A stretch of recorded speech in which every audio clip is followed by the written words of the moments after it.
Hey everyone, welcome back to our channel. If you're new here, please subscribe. I'd really love that. If you're returning, how you doing? What we're going to be talking about right now is what's going on in the UK. Okay, this is something that we really should be concerned about here, especially too in the US. And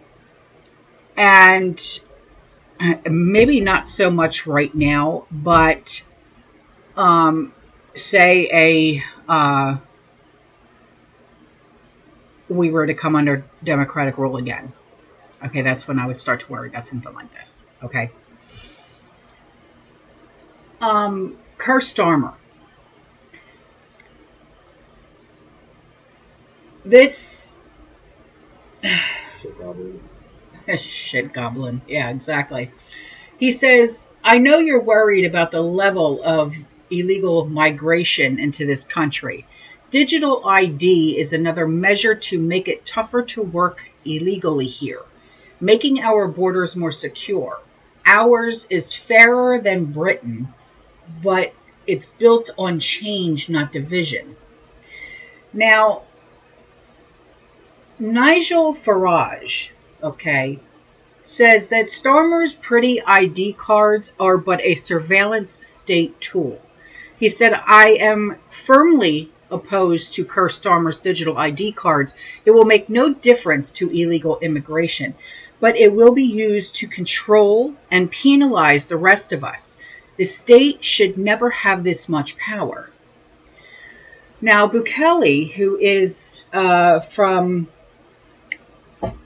El Salvador, yeah, he compares Starmer's digital ID to the mark of the beast. He said, Starmer causes all but small and great, rich and poor, free and slave to receive a mark on the right hand or on their foreheads, and that no one may buy or sell except one who has the mark or the name of the beast or the number of his name.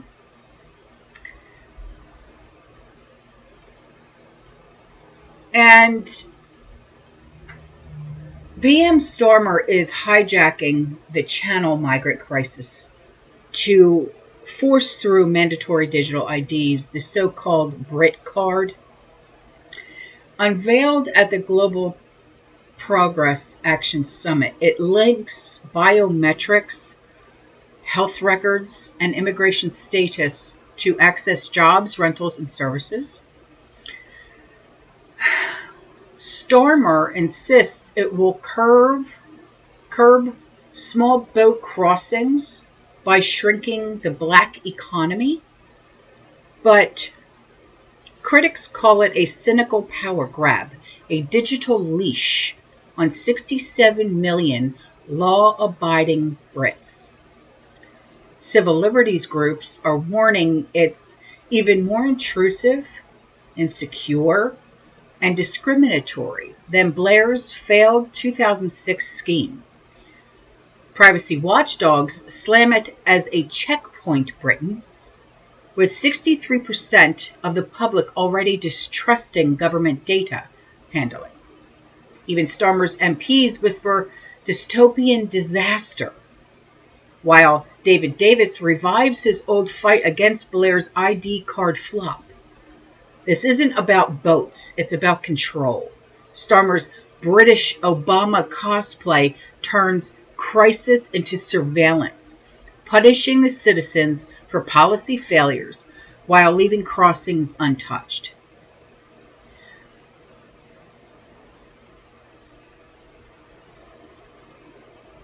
So,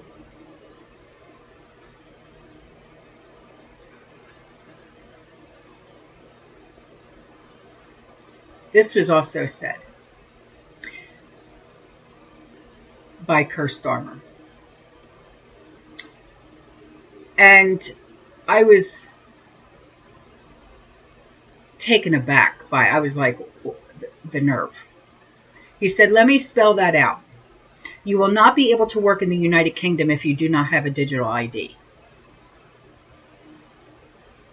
Now that's a broad statement, because he didn't say if you're a migrant He didn't say if you're a UK citizen. He didn't say anything like that. He said, you will not be able to work in the United Kingdom if you do not have a digital ID.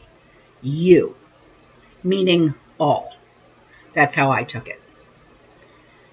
He has now addressed the UK public, saying that a digital ID will be required to work in that country. But here's the truth. They only succeed if the citizens comply. There is power in numbers. Remember, when they tried to make the vaccinations mandatory for all NHS staff, enough people stood up and said, no. And it collapsed. It may be possible to enforce. The same applies now.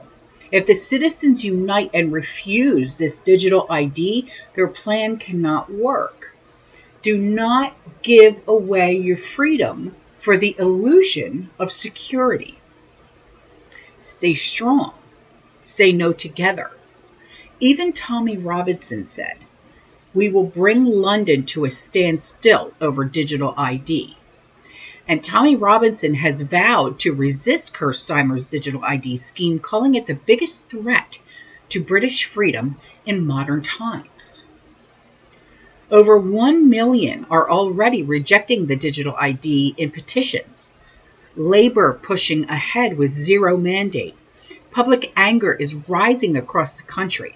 If Tommy Robinson leads the fight, will other Brits stand with him against Starmer's digital tyranny?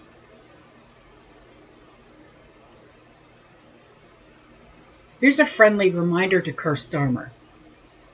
Okay?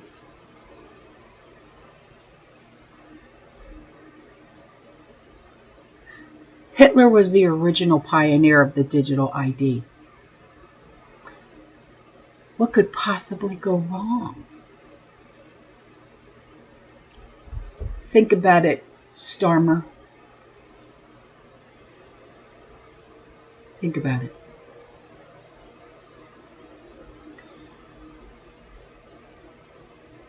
Don't go around and find out. Don't do it to your citizens. Just don't. I'm going to leave you with this from Katie Hopkins. I will see you guys in the next one. You stay safe, you stay positive, you keep prepping, and as always, fearless and God bless. Ciao. Breaking news, still not quite in batshit bonkers Britain, where apparently I'm a wanted woman. First up, digital ID. 4 words you need to learn, and fast. I will not comply. It will be, of course, a centralised point of digital failure. Just look at what's gone on at Land Rover and every British airport, but much more than that. It's a centralised form of control that we do not need. The government said it will make it harder for people to work.